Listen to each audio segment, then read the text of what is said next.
Chris Godinez, licensed professional counselor, also the host of We Need to Talk on every day at noon, usually, except for this week. This video is for educational and informational purposes only. If you feel you need a therapist, please go to Google, type in therapy, your city psychology today, and it should have all of the qualified therapists in your area. You know, it was dead silent until I hit the live button, and then it suddenly was like crazy go nuts. All right, so questions and answers. So we have a whole bunch of questions that got sent in that I did not get a chance to answer, and I would like to answer them. Also, before I get diving into that, I just wanted to say I will see you guys in Honolulu this Saturday. Hello. This Saturday at, oh Lord, is it 2 o'clock that we're doing it? I think it's 2 o'clock. In the Kona Coffee Purveyors in the International, it's loud, in the International Marketplace. Yeah, they're practicing the luau, I think. Anyway, hi. So we'll see you guys this Saturday at 2 o'clock at the International Coffee Purveyors, or the Kona Coffee Purveyors at the International Marketplace. Okay, so questions. Do you want to read off a question to me, and we'll get going? Hey guys, it's good to see you. All right, all right, because there's a whole bunch of questions that I needed to answer. It closed up on you. Oh no. Okay. All right. My husband smeared me to the forensic psychologist tasked with our PRE. Mm-hmm. What is a PRE? It's an evaluation. It's a personality evaluation. What can I do? The psychologist says that I have had a break with reality and my personality test indicates that I'm a liar. Ooh, damn. I would ask for another one. I would get another one and see what happens with that one. And if you've got, I know it's like, it's got a beat and I can dance to it. Should we move inside, maybe? It's up to you. I was kind of hoping it would be so pretty out here.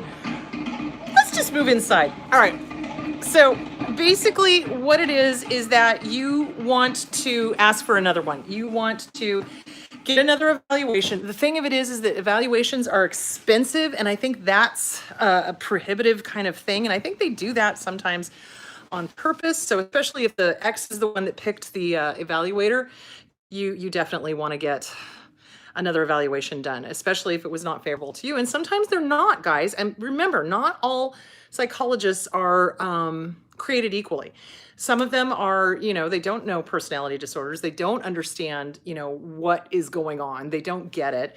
And if the X is particularly dark triad, narcissist, psychopath, Machiavellian, they can be extremely charming. I mean, extremely charming. Think Ted Bundy. This guy got away with literally murder for years, and he was extremely charming. So even when he was in prison, he was trying to game the system. So, and he would charm, reporters and all sorts of stuff. So yeah, just definitely, I would definitely go get another one. So that would be my response to that.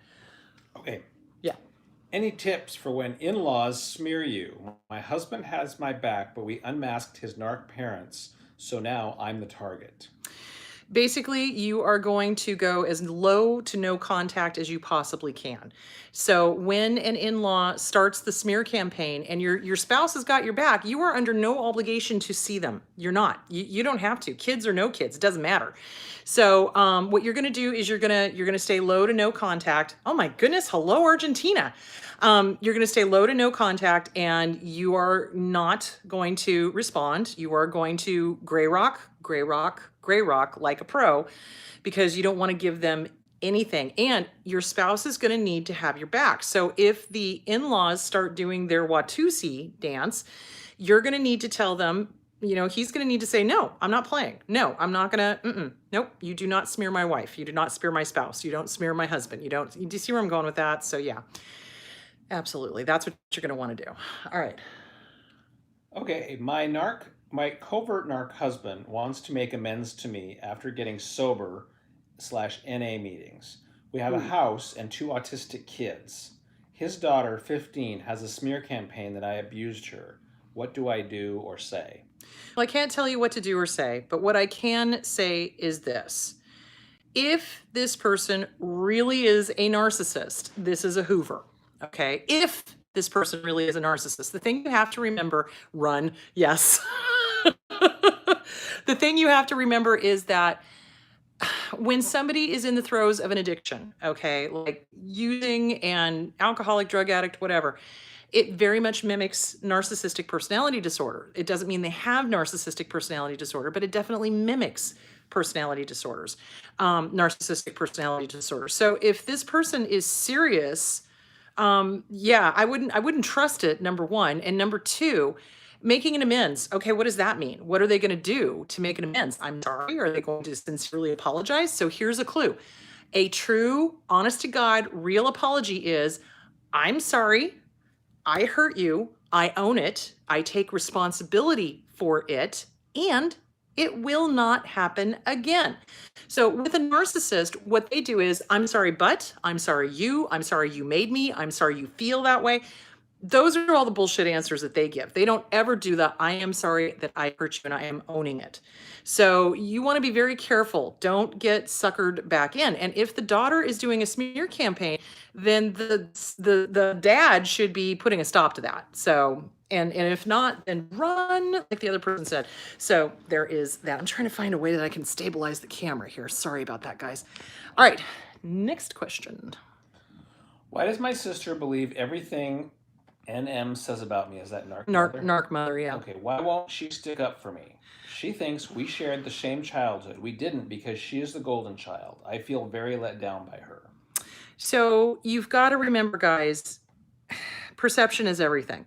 And sometimes, especially with the golden child, their version of reality is not going to motion sick. I'm so sorry, guys. I'm trying to stabilize this. It's just me and my camera, my phone. They're not going to have the same perception that you are. So when the golden child is treated by the narcissist, they can do no wrong. They walk on water. They're great. They're wonderful, unless and until they go against the narcissist, and then they're in deep doo-doo. But until that point, their childhood is going to be great, and scapegoats is going to be terrible, because that's what narcissists do, is they use the scapegoat and they're mean to them and they treat them horribly. So yeah, the perception is going to be very different, and it's very frustrating to us as survivors, because they will have a completely different opinion of what's going on, and we're sitting there going, don't you believe me, don't you believe me? Well, and remember, when I wrote my book, What's Wrong with Your Dad, I talked about my sister denying completely that my father ever abused me. She was like, no, he never did that, he never did that, that's not possible, he never did that. And I'm sitting there going, not only is it possible, but it happened. And it was very disheartening to not be validated or heard or believed. And I think that's what sticks in our craw, is that we're not validated, heard, or believed. And this other person is going, no, no, no, no, no, our childhood was wonderful. So you got to remember, denial is a deadly thing. It allows abuse to continue, and their perception is going to be different, especially if they were the golden child, than from what our perception was if we were the scapegoat. So this is one of those cases where you're just going to have to go, okay, their perception was different. That does not invalidate what happened to me. It just means that they don't get it. And that's it. Is that hard one to swallow? You bet. Absolutely. It's frustrating because you want people to believe you. So there we go. All right. Next. Okay. Are you a narcissist if you go down to their level? No. Like they smeared you, so you unveil the facts and truth to smear them back. I caught fleas. Okay. So here's the thing. When we are involved with a narcissist, we can pick up fleas, okay? You have to be very, very sure of what your motivation is, okay? If you're doing it, if you're telling the truth in order to hurt them, that's the wrong reason. If you're telling the truth because you no longer give two flying rats' asses what they think, and you don't, you're going to put your part of the story out and people can either believe it or not, then that's great. That's the right reason to do it.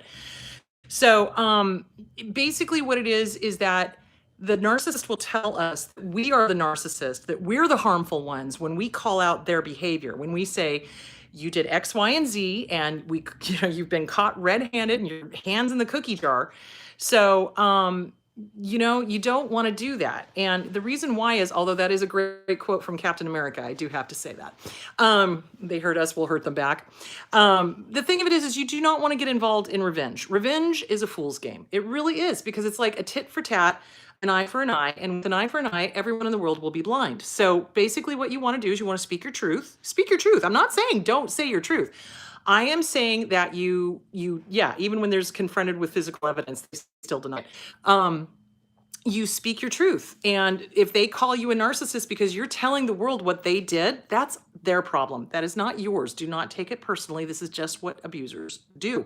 They do not accept responsibility for anything they've done. They'll flip the script and they'll make you the abuser. So, yeah, if you're doing it to hurt them, that's the wrong reasons. If you're doing it to tell your story, that's the absolute right reasons. So, revenge is a fool's game. Don't play the revenge game. It never ends well. Let me just put it that way. Unless, of course, you're Captain America. So, all right, next. What if a friend is always keeping score? Is it best to break off the friendship? Friends don't keep score. Friends don't keep score. That's basically it. Friends do not keep score. It's like if you're friends, you don't keep score. You don't go, well, you did this, and so I'm going to do this, and you didn't do this, so I'm going to hold it against you. That is not what people do. So friends do not keep score. Absolutely. Start with number 7. Number 7? Okay. All right. Question. Where do you begin physical and psychological recovery once you're in a spot where you're repairing yourself after years of damage has been done? Whew, okay, where do you begin physical and psychological recovery? Okay, so once you get safe, so remember, when you are in the middle of an abusive situation, you cannot heal in it. Or you can, but it just, God, it takes so much longer because you're constantly trying to work against the tide. It's kind of like, okay, so you're trying to heal yourself, you're trying to build your self-confidence, you're trying to build your self-esteem, and yet you're in the environment in which you were harmed. So when that happens, it's really hard to make forward progress. You will, but it's going to be like a salmon swimming upstream. So it's going to be like you're going to be jumping through dams and going upstream and grizzly bears and all sorts of obstacles. So you try to get yourself into a safe spot. Once you leave the abuser, then the healing can start, really, in earnest. I mean, you can start it before, but once you get out of that situation, then you can really start working on it. So where do you begin the physical and psychological recovery? My recommendation would be go get a physical. Seriously, when was the last time any of us actually took care of ourselves? When was the last time any of us went and got a physical, made sure we were okay, maybe go see a naturopath? And remember this, guys, when we have been in an abusive relationship, we have a tendency to have autoimmune issues like fibromyalgia and I'm trying to think, brain gone, fibromyalgia, and there was something else I was going to say and my brain just left my body. Anyway, autoimmune issues. So there's going to be a whole bunch gut issues, GI issues. There's going to be a whole slew of physical ailments that go along with having come out of an abusive relationship. Why? Because the mind and the body are not separate. You must remember this. The mind and the body are not separate. When we have an abuse psychologically, our amygdala, remember our amygdala? The amygdala is a little almond-shaped organ that sits about an inch inside of each ear. Remember, the amygdala cannot tell the difference between psychological abuse, physical abuse, abuse from the past, and imagined abuse, daydreaming about an abuse, or things that are happening right here and now. So it's going to be here now, here now, here now. And it's been keeping us living at this level of insane anxiety for years, hypervigilance, and, constantly walking on eggshells and things like that. So our adrenal glands eventually kind of go, and they just give up the ghost. So you're going to need to physically, medically go get a physical, go talk to an Eastern medicine person, that understands herbs and things like that, and can help you heal your immune system, help you heal your GI system. I mean, I've always, since I was a kid, I've had problems with my GI system. I finally found a really great doctor, and Lori Pavadas, she's amazing. And my GI stuff cleared up. And I'm just like, I love you. Anyway, so there is that. So remember, you've got to take good care of yourself physically as well as emotionally. The place to start emotionally is get some of the books that I recommend. Find a good therapist. Find a good trauma therapist. You do not want to go to somebody that does not know what they're doing. You do not want somebody that's going to invalidate you, or somebody that's going to be like, encouraging you to go back to the abuser, which, oh Lord, I have seen. So, okay, there is that. Did my phone go away? Hold on. Okay. Yeah, so it's never too late. You start where you can. And you just start working on yourself, and you take good care of yourself physically, mentally, emotionally, and otherwise. All right. I lost all friends. I live alone. I work alone. I eat alone. I have moved, stay to myself. Still, he's smearing me in the new town. He's threatening my job. How do I steer clear of the smear campaign? Okay, so that's now considered harassment. So if you've moved and you're not anywhere near him and this guy is calling your new job and trying to smear you to your new job, that is now considered harassment. You are free to file an order of protection, and I would go do it. I would. Sometimes the only thing these people understand is, an iron fist. So if that's what it takes, do it. So file an order of protection. So what you're going to want to do with orders of protection, they just don't hand them out. What you got to do is you've got to make sure that you have documentation. Who did he contact or she? Who did he or she contact? Who did they contact? Who did they talk to? Do you have it in writing? Can you get this person to verify that this person did try to make you lose your job, et cetera, et cetera, et cetera. And then what you're going to do is you're going to what was I saying? You're going to file an order of protection. You're going to file it, and hopefully you're going to get that taken care of. So there is that. Okay. What to do when the covert narc is your mother-in-law and the mungwump is your spouse? Mother-in-law got very serious diagnosis, and ever since my husband has dropped every boundary unless I pitch a massive fit. I would seriously encourage counseling at that point. If the spouse is not a narcissist themselves and they are just the target, and the mother-in-law is working it, I would definitely, see if you can get into counseling. I think that would be the best thing to do. Oh, excuse me, I'm gonna try going outside again. Hang on. Oh, there we go. Okay. Sorry. Oh, all right. So yeah, because you guys are not going to do well if your spouse is not having your back, if they're not making sure you're okay. That's your relationship is really going to take a hit, and you don't want that, because that's the goal of the malignant narcissist. If they're a mother-in-law or a father-in-law or a sister-in-law or a brother-in-law, so if they're malignant, then yeah, their whole goal is to get you guys to break up. So you definitely want to be on the same page. And oftentimes, remember, malignant narcissists will use the whole, oh, I'm dying thing. Oh, I've got this really serious diagnosis. And yeah, it could be a really serious diagnosis, and then they're perfectly going fine and going to recover. So make sure that it's not one of those games. So that is that. Question. I think I'm at the end of the what disorder does this person have stage, and now moving on to working on myself. What do you recommend? Well, okay. Now that you're no longer focused on the abuser, because that's what we do. We're just like, where did this come from? Why are they doing this? What have they got? I don't understand. So once we're done with that, it's now time to focus on you. So the best thing you can do is get all of the workbooks I've talked about. The Self-Esteem Workbook by Glenn Schiraldi, The Disease to Please by Harriet Breaker, Codependent No More and Beyond Codependent No More by Melanie Beattie. You also want to get Radical Forgiveness by Colin Tipping, that's a great one, and Radical Acceptance by Tara Brach. Those are all great books, and you start working on you. Get with a good trauma therapist, guys. Listen to me now, believe me later. I am not just whistling Dixie. When we come out of an abusive relationship, we are going to have CPTSD. We are. And it's a really good idea to start working through all of that residual stuff, all of those symptoms, with a good trauma therapist. So, okay. All right. Okay, question. How do you stop feeling guilty for everything in a relationship with somebody who has borderline personality disorder? I always felt like putting boundaries was hurtful to her. She loved being a victim that I had to save. Okay, so here's the deal. If you are going to be in a relationship with somebody that does have borderline personality disorder, they have to be working on themselves. They absolutely must be working on themselves. If they are not working on themselves, you do not have the chance of an ice cube in hell, okay? So part of borderline personality disorder is a fear of abandonment. They don't like abandonment. And to them, boundaries feels like abandonment. Unfortunately, that's not true. What that is a healthy relationship. But most people with borderline personality disorder don't understand that because it's their inner child that's doing the freaking out. So, I like this music. This is good.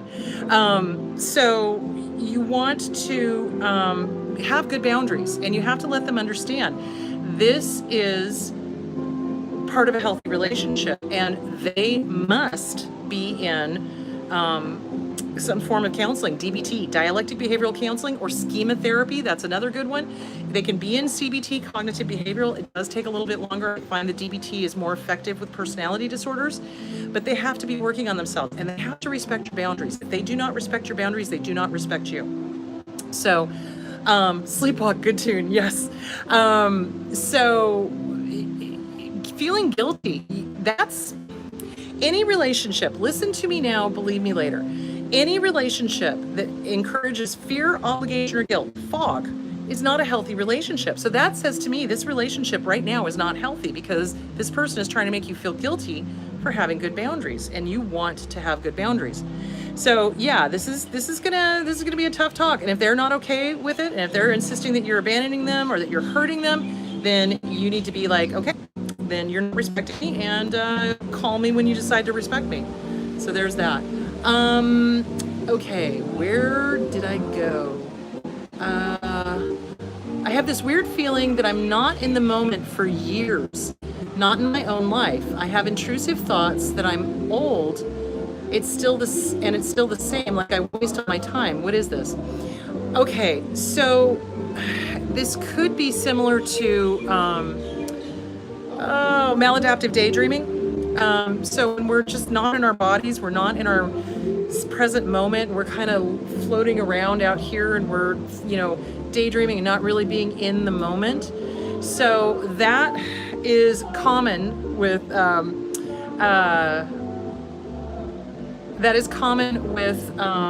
abuse targets, okay? So we don't get into our bodies. That's part of PTSD. It's part of CPTSD. So I would suggest getting with a really good trauma therapist. EMDR is good. And, okay, sorry, I'm reading these questions as they're coming up, because you guys have got really good questions. So EMDR is really good, and schema therapy is really good, and DBT is the best, I think, for having been through trauma as well. CBT is good, but if we're having maladaptive daydreaming, then yeah, that's something that you definitely want to get with a trauma therapist and start working on that. Sorry, I'm so scattered, guys. Hang on. Which one is it? Where did I go? Okay, hang on. I just lost my place. How did I do that? Good Lord. Okay, no, answered that. No, answered that. Oh, the intrusive thoughts. So yeah, get with a good trauma therapist. That would be the one. So 13, I think, is the next one. Okay. Okay. All right. I have toxic parents. Okay. Not in contact. Okay. Living next to toxic neighbors. Oh, no. The husband especially is toxic. Ugh. I keep ignoring him, and he looks for reaction. What should I do? I'm tired of the drama. Should I move? Well, here's the thing. I don't like being chased off of someplace. I really don't. So if you like where you're living, except for this bozo, then just continue to ignore them. You owe them nothing. You don't have to respond. You don't have to play into the drama. You don't have to give him what he's looking for. So just keep going gray rock, pretend you don't hear him, et cetera, et cetera, et cetera. Let me give you a great example. So this last Valentine's Day, John and I were out to dinner. We went to Filiberto's, because we're not big Valentine's Day people, because to me it's a Hallmark holiday. It puts too much pressure on couples that are together, and it's hard on single people, and I've never liked it. And trust me, I get a lot of clients coming out of that frickin' day.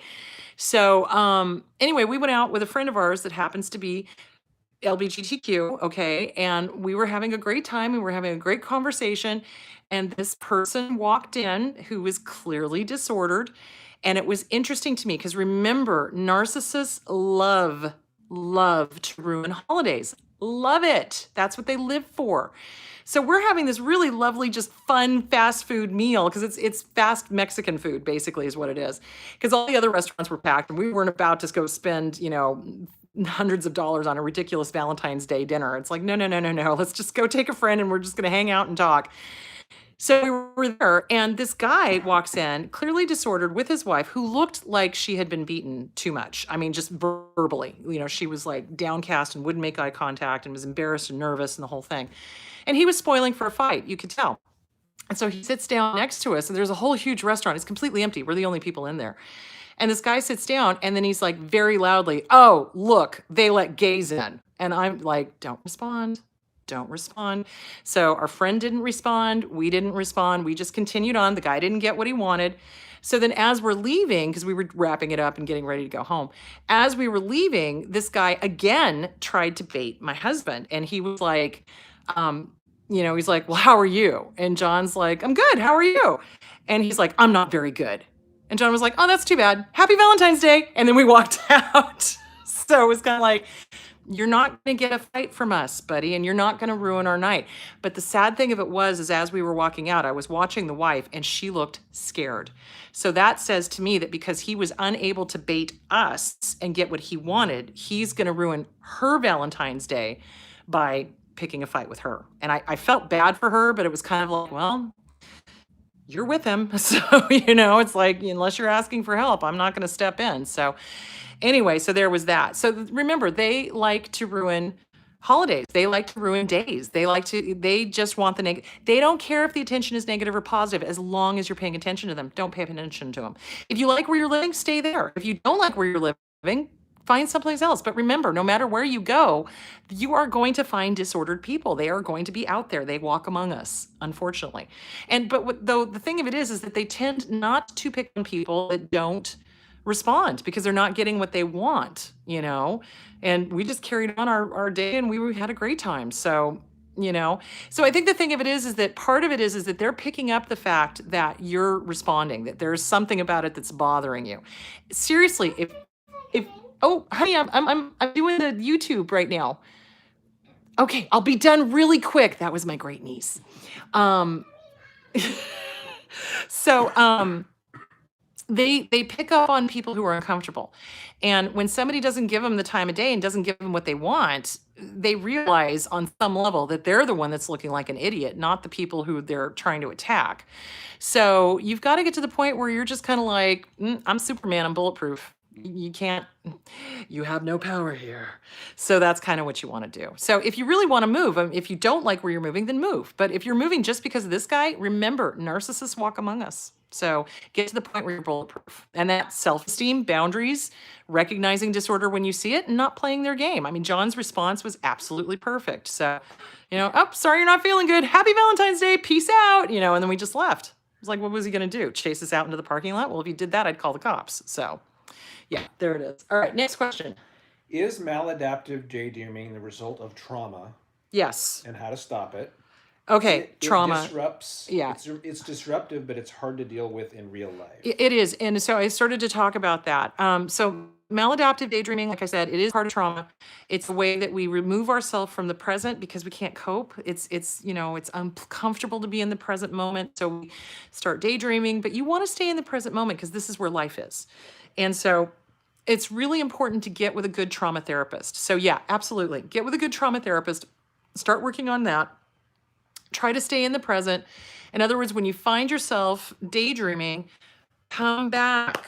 Pat yourself on your body. Hello, I'm here. I'm in the present moment. How many colors greens do I see in the room? Oh, look, there's green over here and there's green over here. So it's a way of bringing yourself back to the moment. But yeah, it is a part of it. We absolutely do daydream, and to stay out of an uncomfortable situation or to not feel whatever it is that we're feeling. Yeah. Trauma therapy. Do it.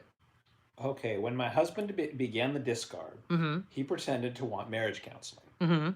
At the first session, the therapist referred me to a trauma specialist. Does this imply that the therapist knew that I was abused? What do you think?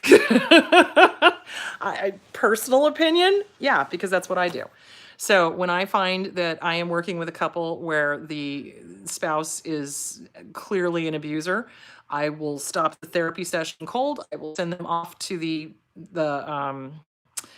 waiting room that's a whole entire room over so they can't hear anything, and I start questioning the other person, and then I go, okay, you're going to need some trauma therapy, and this is dangerous, and no, I'm not going to continue doing couples counseling because they'll use it against you. And then I'll call them in and then I'll, listen to their story. And then I'll say, okay, well, maybe it would be better if you guys did individual. And then when you're ready, then come back and see me. And usually by that time, it's like, no, they're not going to do individual and they're not going to come back because they know I'm on to them. So yeah. Ready? Did that answer the question? I think so. Okay. I mean, Next. it's a personal situation. It's hard to Yeah, tell. it's hard to tell, but basically that's what I do. It's like if a couple comes in and I recognize there's trauma, there's abuse going on, I will separate them and talk to the spouse separately, which the narcissist goes through the ceiling, and sometimes they refuse. Sometimes they're like, you're incompetent and I'm not going to allow that, and how dare you, and I want to know what you're saying. And it's like, okay, bye. Peace out, so. Okay, I'm constantly overthinking and in my head. Still in a toxic family situation. I need to do the work by meditating, workbooks, etc. But there's some part of me that cannot stick to it, and I feel more shame because of that. No shame. No shame. Listen to me now, believe me later. It's like I said earlier, when you're in the middle of it, it's very difficult to heal because you're in the middle of it and they're undoing as quickly as possible all the things that you're doing. So no shame. Listen, no shame. No shame. Get rid of the shame. The shame does not belong to you. Okay. Shame is a learned behavior. So narcissists and abusers teach us to be shamed. So it's really important to not feel shame. It's not yours. So you're doing the best you can with what you got. As soon as you can get out of that toxic situation, go full bore, work on yourself. But right now, it's like I said, it's like a salmon going upstream, and you've got grizzly bears, and you've got dams, and you've got all sorts of stuff that's going to keep you from really going full forward healing. So don't feel ashamed. Please stop. Please stop beating yourself up. Please. No beating yourself up. Not allowed.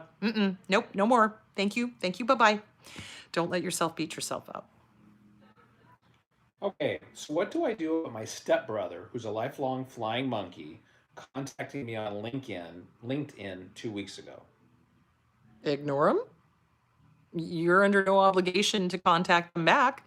If you do not want a relationship with this person, you do not have to have anything to do with them. You don't, So it depends on what you want, and especially if this is a Hoover, like if he's flying monkey on behalf of somebody else, and this is a Hoover, then do not contact him back. It's amazing how people feel obligated to. No, you're not obligated. You're not obligated. Just because, listen to me. It's like family is not always blood. I think I've said that. Oh, I think I got my little ones coming in. Family is not always blood, and flying monkeys do this thing where they're like, well, you owe me, we're blood, you owe me, you owe mom, you owe dad, you owe this, you owe that. And the answer is no, you don't. You owe nobody nothing. And if there's fear, obligation, or guilt, fog, remember that is the sign of a very unhealthy relationship. You're being requested, so let's. Oh dear, I'm being requested. The Munchkins have requested me. Hold on. So we're gonna we got like two more questions. Two more questions, and then we're gonna wrap it up, and then we're gonna have to do a whole bunch of other questions because I just saw a bunch of really good questions coming by. So I'll do another video, I promise. I understand that I can't convince anyone of the truth. Should I leave my daughter alone to her own devices, like in no comments about her narc mother when she was little? She knew. Now she's in denial. Wait, I'm confused. So should I leave my daughter to her own devices? So basically, when she was little, she knew her mother. This person is saying that their mother is a narcissist.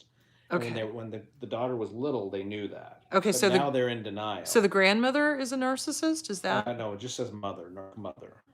So it sounds like maybe they're confused. separated or so. So so there's a father and a mother. Okay. There's a husband and wife. Okay. They have a daughter. Right.